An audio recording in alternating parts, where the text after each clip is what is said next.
show you how small changes can make a big difference to our planet. Waste is everything we throw away.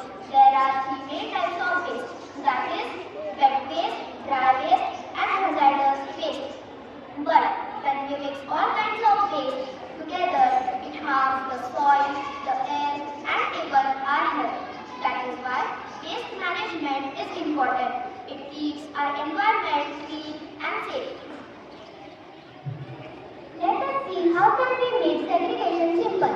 We can manage waste easily by sorting it. Use green bin first